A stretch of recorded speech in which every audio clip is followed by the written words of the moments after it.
Welcome to a World of Good podcast. I'm Nate Tatman. And I'm Andrew Gale. And we are two friends who love Jesus, care about the church, and travel the world to share stories of people who do the same. Our conversations happen in all kinds of places. Like a coffee shop and an airport terminal. Or even the back of a crowded taxi. But no matter where we go, from Argentina to Zimbabwe, we capture stories of the good God is doing around the world. And we hope those stories will do you a world of good. Welcome to a World of Good podcast. My name is Nate Tatman, and I am not joined today with my co-host Andrew Gale. Andrew is on a much-deserved vacation with his family, and I'm sure he'll have some updates for us when we are able to get back together again. So I just wanted to quickly share with you, we wanted to do an episode as a follow-up to some previous conversations we had. Two of our Italian pastors, Pastor Daniele Santonocito out of Ostia, Rome in central Italy, and Pastor Marcos Lovaglio, who is in Arco, Italy, in northern Italy. And if you remember, or if you would know, that those two congregations were in some major hotspots as far as the coronavirus goes. And so we just wanted to circle back around, ask them how they were doing, and what their congregation, what their community looks like as things begin to reopen. And then the third conversation that we had was with Pastor Beth Wolff out of Maryland. Her congregation is Clarksburg Church. And we wanted to do the same thing, just circle back around, catch up with her, see how things are going, to see what it looks like for their church to open back up and to kind of resurface in the midst of the coronavirus. And so this is going to be a little bit different. We did each one of those three interviews separately. And so you will first hear Pastor Daniele and myself, then it'll cut directly into my interview with Pastor Marcos, and then the third one will be with Beth. And so on the front end, I just want to thank Pastor Marcos, Pastor Daniele, and Pastor Beth for sharing with us a couple of times in this first season and just how they are leading and pastoring through probably one of the most difficult seasons, one of the most challenging seasons of ministry that we will ever go through. So I hope you enjoy these conversations, and I hope that it does you a world of good.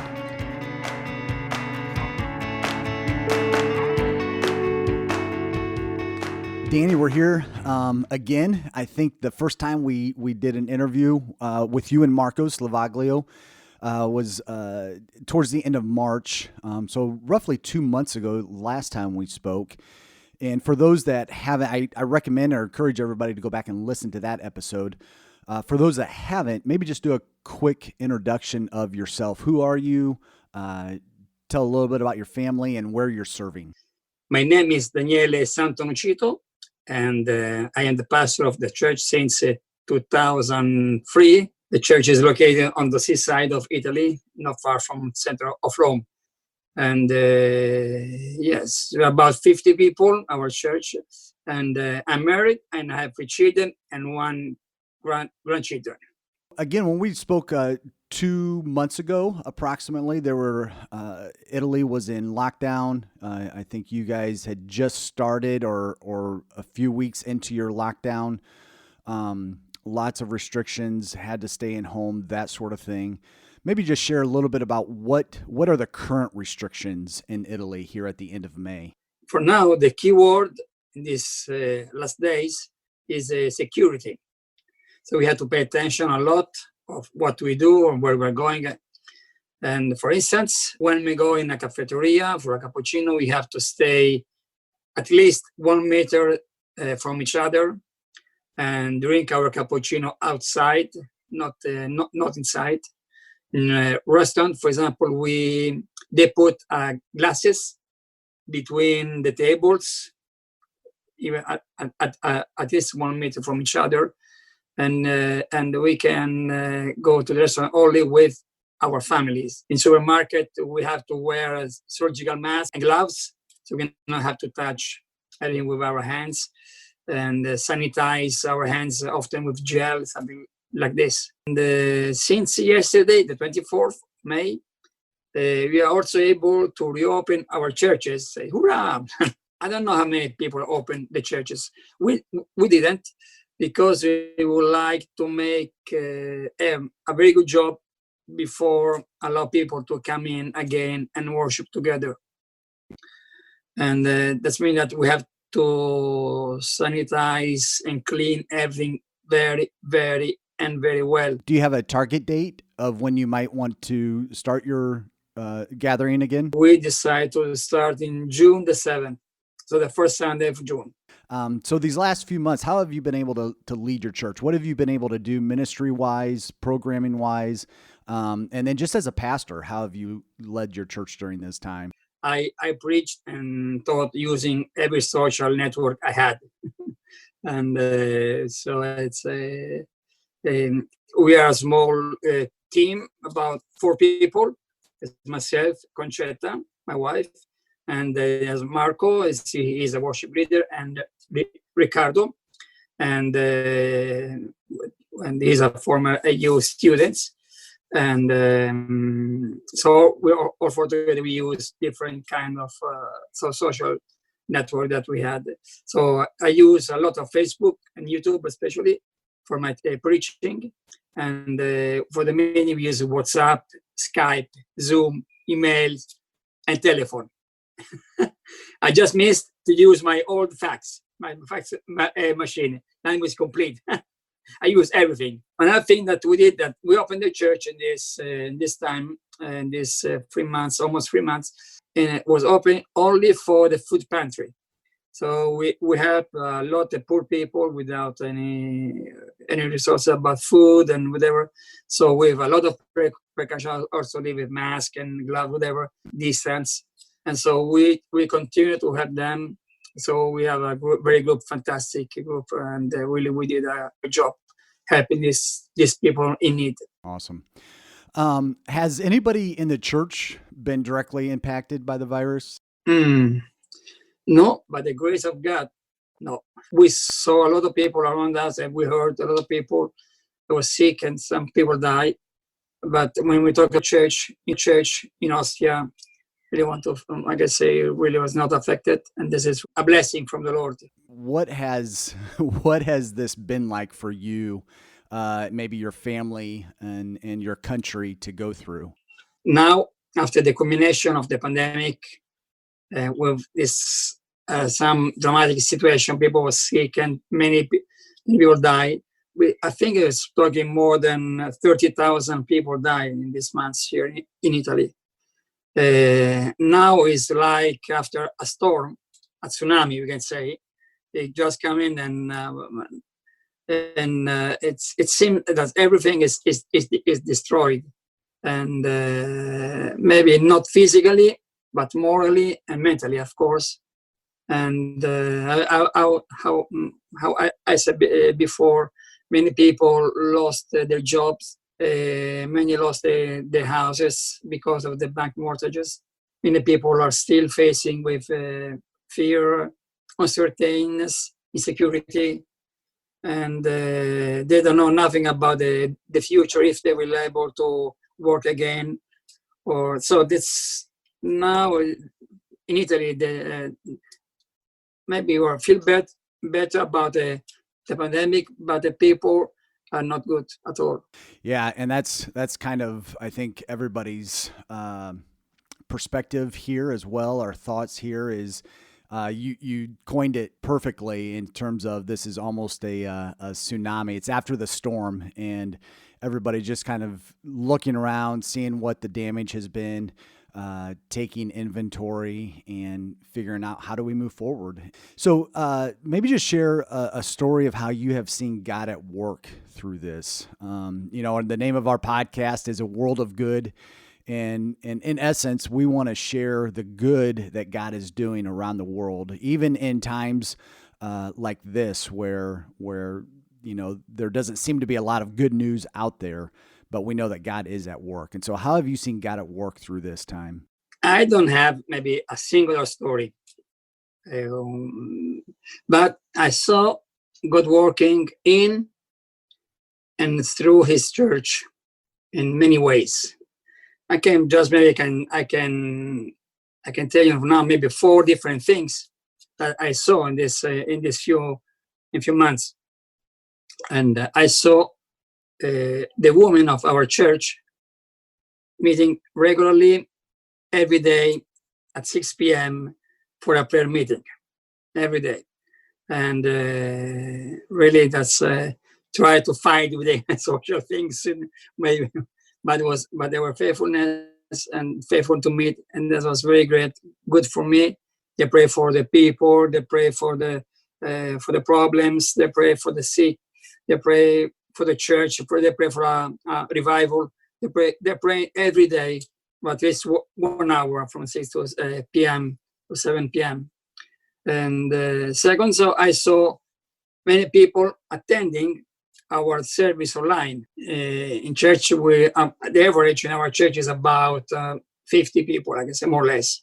Could be some fewer, some less, but more, because it's about 50. Now, between Facebook and YouTube, I saw more than 200 people hearing the gospel, and most of them are not believers. That's something very amazing, that maybe through this situation force the people to look after God and try to understand and receive from the Word of God encouragement and peace. So this is so I end all my preaching now. I end with an invitation to accept Christ in the heart and come to me. And for now, it's okay. But I mean, at least I get this opportunity. Third, I saw people be faithful donor with tithe in this difficult time, using different channels. They went online, they sent money to the church, they went to the post office and they sent money, and they put it in envelopes. And so I received money, and in many ways. So I saw people be fair in spite of their situation, and they really want to be faithful. They honor God with this in this way. I saw a family from abroad making a donation for the church. That's very touching in my heart. And so, in one sentence, I can say I saw God's faithfulness in this terrible time. So God is faithful. God is good. How we say, and this is true. Maybe it's if you put together, it's like a puzzle. Small pieces that give a big picture, and this is the big picture. God is faithful. God is good. That's the main point I want to share with you today. Or never be afraid, because we know that God takes care of us.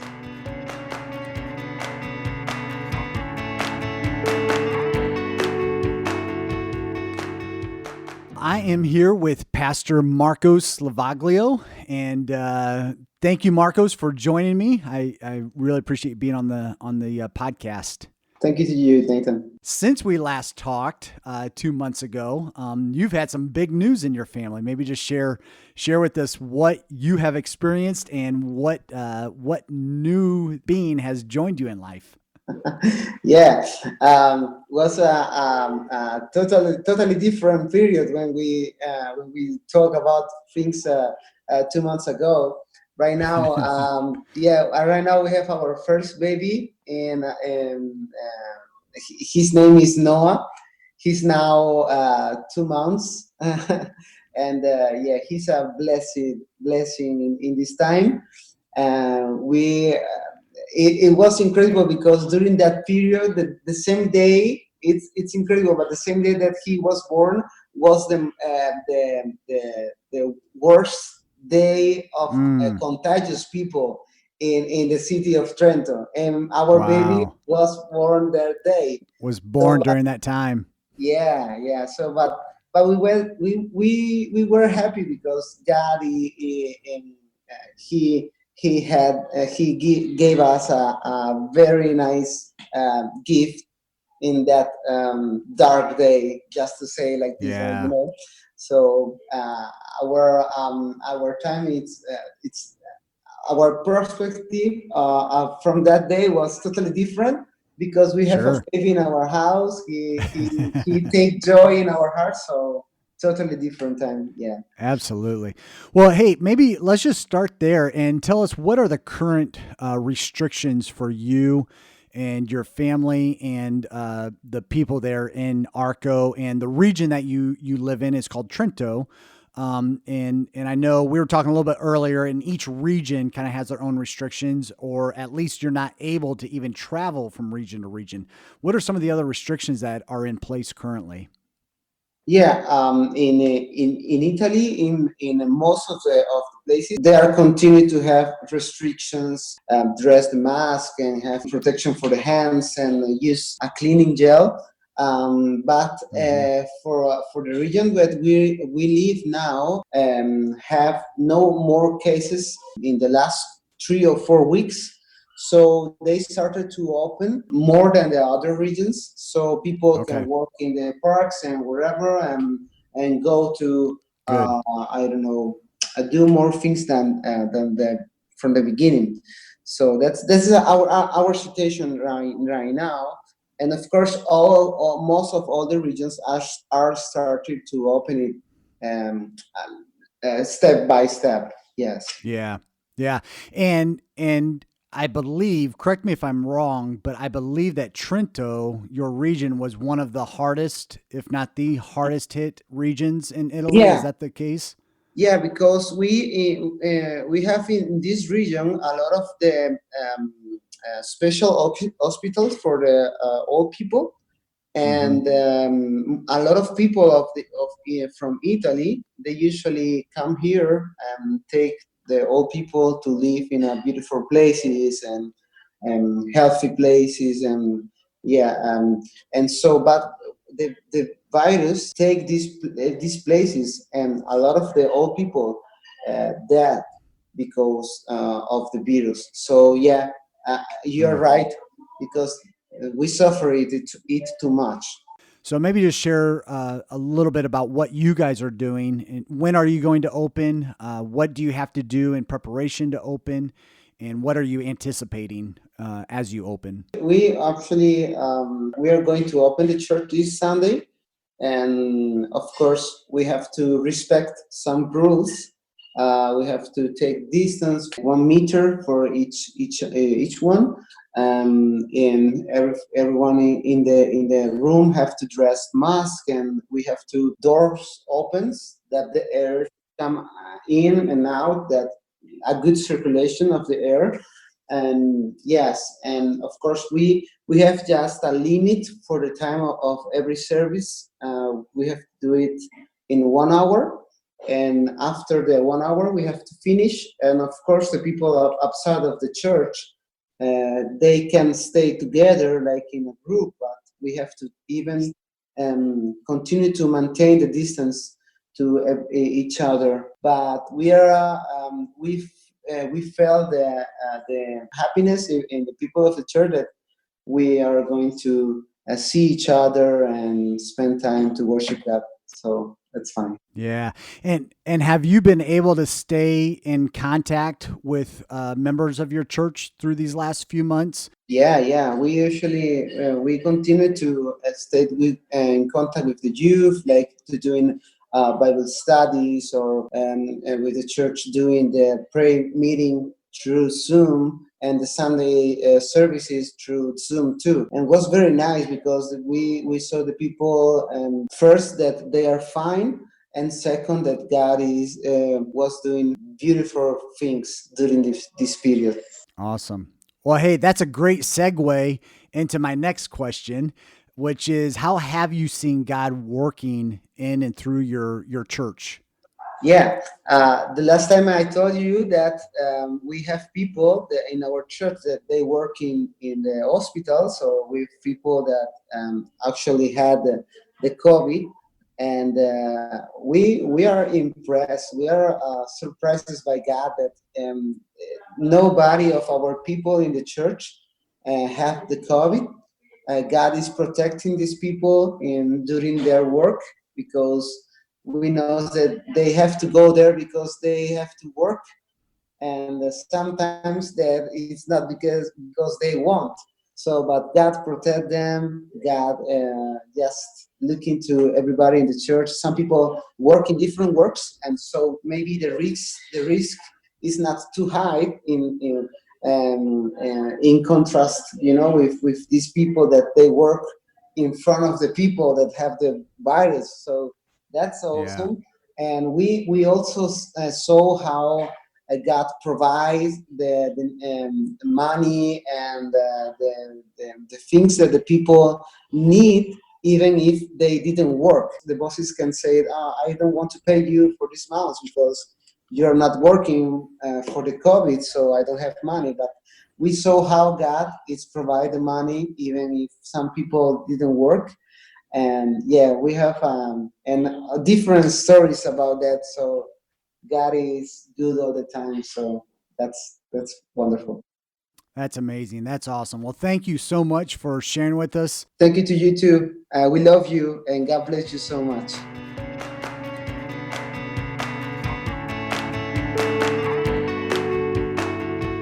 So, Beth, thank you for allowing us to catch up with you again. And as I shared with our audience earlier, we just want to kind of hear what you are doing and what Clarksburg is doing. So what has transpired since we last talked with you? So one of the big things that has been happening since we last spoke is that through a variety of events, the county actually got in touch with us and found out that we had the little free pantry on our property. And as a result, our name was submitted as a food distribution center, which has been interesting because then we've been getting calls randomly at random times that say, hey, there's 40 boxes of fresh produce that are coming your way. Can you distribute them? Like, can you take them? And so that's been a fun thing to try to figure out what are the chains of communication that we have access to in order to make sure that the resource is able to get to where the need is, which has sort of spurred a larger conversation between all of the food hub resources that are in the area, where there seems to be a disconnect in terms of getting resources to where the need is and being able to do that in a quickly and efficient way. And so we as a church are actually working on developing a bridge between the resources and the needs, developing a tool that will help bridge the gap between those so that as resources arrive, we can figure out where the need is very quickly and how to distribute it. But we also know where the needs are before the resources ever show up. And so that's something that we're working on. Which will actually have applications for our foster care network that we are trying to engage in, as well as many other applications. So we're excited about that. As the states begin to open up, how are you planning to reopen your church? Montgomery County, which is our county in Maryland, actually has been under a stay-at-home order until this past Monday. So we're really only 3 days into the stay-at-home order lifting. And so we haven't taken many steps in terms of physically reopening, but what we have done is about a month ago, we had a conversation with our congregation on a Sunday morning that I led them through, where I basically helped them understand all of the issues with reopening. I think that generally a person who just attends church, or even is an active attender and volunteer at the church, really just sees it as an issue of when will the building be open? Like, when can we get back inside? And they're not totally aware of all of the other conversations and implications of trying to figure out the ins and outs and nuances of things. And so I wanted to make sure that they understood sort of where this was coming from, so that if things didn't happen as quickly as they wanted them to, they understood, had a broader picture of everything. And so on a Sunday morning over live stream, I walked them through sort of a conversations that I'd been having with other church leaders about what it means to have a quality gathering, particularly how that affects our children's ministry, our physical location and the time that we met, and then also what our worship looks like. And those were things that they really just hadn't thought completely about, that like, hey, by having us all sing together, that actually creates an additional risk. And so how do we want to mitigate that risk? So after explaining all of the ins and outs of those conversations, we actually did a live feedback survey. So it was through Mentimeter, which allows everybody to remotely respond to a survey and us immediately get the results on the screen. So that was a cool way to do it. So we had several questions that we asked and had the congregation respond to. It was really interesting because by and large, their response was not what I expected. So I would just encourage anybody to survey their congregation to actually get real responses to how people are feeling. But our congregation didn't care whether we met inside or outside, whether we had masks on or didn't have masks on. In fact, singing was even optional for them. Most people were very conservative about when to come back, that they might lag behind coming back longer than maybe some other people. But those things were important because we also discovered that they really didn't want to juggle their children during a service. So we had thought family service, and they said, no, we absolutely don't want to do that. We will wait at home and watch through the live stream until you can offer full children's ministry. So that was interesting, but they also didn't want to gather in multiple services. It was important for them as a small congregation that we all meet at the same time. And from there, we were able to build sort of a 3-phase approach based on that feedback. Now, the question becomes sort of like, when do we institute the first phase of that plan? And that is still kind of hanging in the air. The congregation said that they would want to wait maybe 2 or 3 weeks before making any moves, just to see how the virus sort of plays out. So we're still in that phase right now, just doing live stream, and we'll go ahead and move into phase 1 of our decision-making process, or phase 1 of the plan, when we're ready to do that. And is there anything you will continue to do that you started in the last few months as the church has been closed down, the physical location of the church has been closed down through the coronavirus? One of the things that we're thinking through is, what does it look like for us to be a digital church that has a physical expression rather than a physical church that has a digital expression? So the reality is we don't know how long COVID will be here or how many times it's going to come back, and we're going to have to switch to sort of a stay-at-home reality. And so one of the things, and in addition to that, we have a lot of people in our congregation that sort of are part of the vulnerable population. And so even if everybody else is able to come back, they may not be able to. And so we've just been thinking about, what does it look like to love our neighbors who are in that most vulnerable situation? And we've been thinking about, how do we offer them a digital experience that is not sort of a secondary experience? So how do we become a digital church that has a physical expression, but if you have to participate digitally, it's not any less? So what does it look like to have groups and workshops and our Sunday morning experience that is accessible both digitally and physically, but that we can sort of operate, whether they say, in the fall, hey, stay at home order again, or whatever, or somebody is incapable of coming, that they can still do that. Or even if somebody moves away from our congregation in that transition period before they find maybe a home church in the new place that they are, that they could continue to participate with us. That works particularly well because we have a lot of military families and transient families being in the Washington, D.C. area that come and go kind of quickly. But this could offer some support for them as they make those transitions. I love that phrase that you used, to be a digital church with a physical expression. I think a lot of churches have been processing and thinking about that for a few years now. I know ours has been doing that. And during this season, we've realized the importance of having not just an online presence, but to be an online church, and to allow for people who can't gather physically to still be part of a church body, a church community. And so I love that phrase, a digital church with a physical expression. So how have you seen God working through this season? I have just been realizing as we've walked through this process is that I just am having a hard time believing that the coronavirus and all that is happening is just a fluke of history. And it all just seems a little too mysterious and a little too spiritual to just be this cosmic mistake. And so one of the things that I am continually processing is all of how this virus has sort of exposed this spotlight on all of the cracks and the brokenness in our society. So the system of how we care for the elderly and those in nursing homes, our education system, and how maybe that's not quite supporting working families and working parents, or even kids with disabilities and exceptional needs. Our healthcare system and how perhaps that's kind of devalued, and particularly the ways that our healthcare system is not set up to support those people who are in vulnerable populations or people of color.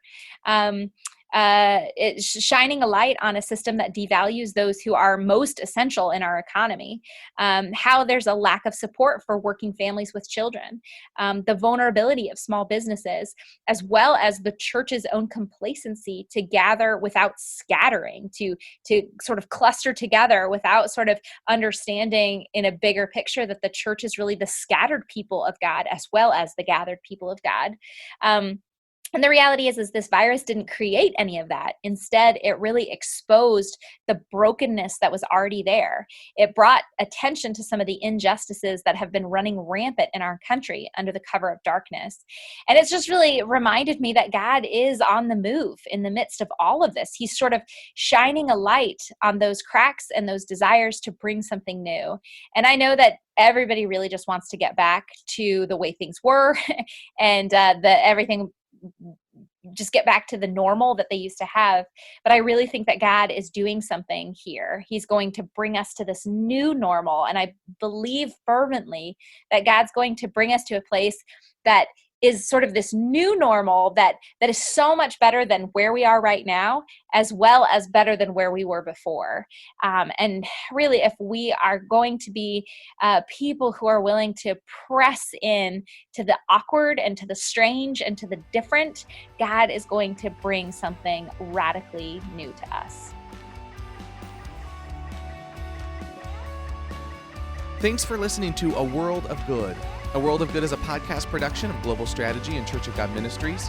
Our theme song is Colorado by Leo Flores. If you want to join the conversation, visit us at Twitter at A World of Good Pod, on Instagram, A World of Good Podcast, or visit our website, chogglobal.org/A World of Good. And join us next time as we share more stories of good from around the world.